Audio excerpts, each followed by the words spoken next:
Hello everyone. We've all been there. You download an app or you go to a website.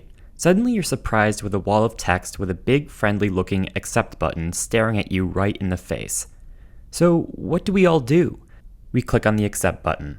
We could be agreeing to anything, but for some reason in that moment our brains don't care. This involves a concept called information avoidance, and we will be diving deeper into how web design can push us into blindly accepting online contracts. So first, what is information avoidance? Well, the best way to explain it is through a quote by Abraham Maslow, who created the famous hierarchy of needs. Maslow said that we can seek knowledge in order to reduce anxiety, and we can also avoid knowing in order to reduce anxiety. Information avoidance is the latter, when we seek information to reduce our own anxiety.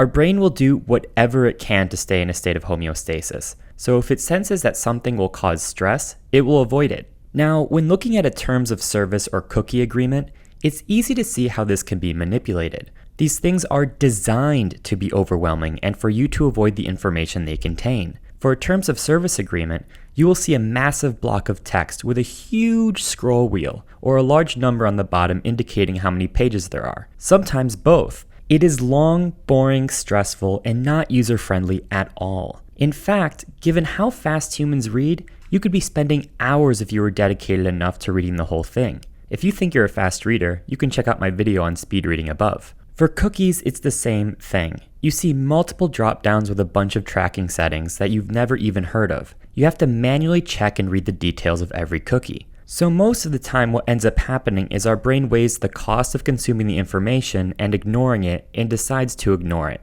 This process of weighing the costs is known as rational ignorance. And oh boy, do those web designers make it enticing to ignore. I mean, these accept buttons look colorful and clickable, and those do not accept or manage cookie buttons look plain and are sometimes even hard to find. And the biggest reason is to make the path to you accepting the contract or cookies as easy as possible. And that information avoidance is hitting your brain harder and harder as they make it more and more stressful to look at the information of these things in detail. But those details are important and can be the difference of these websites knowing all your personal information and not. So what do we do about this?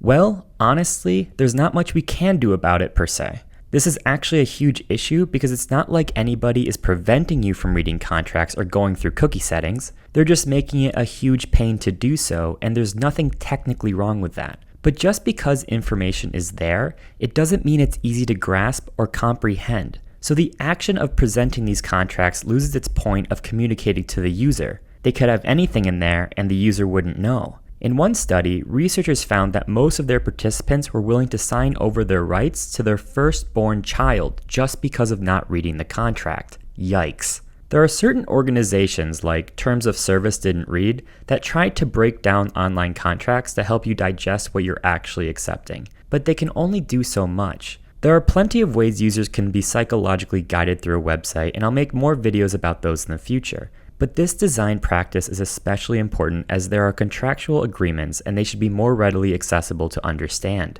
What do you think of information avoidance as it relates to online contracts? Do you spend the time to read the terms of service? Let me know in the comments. Thanks for watching, and I'll see you next time.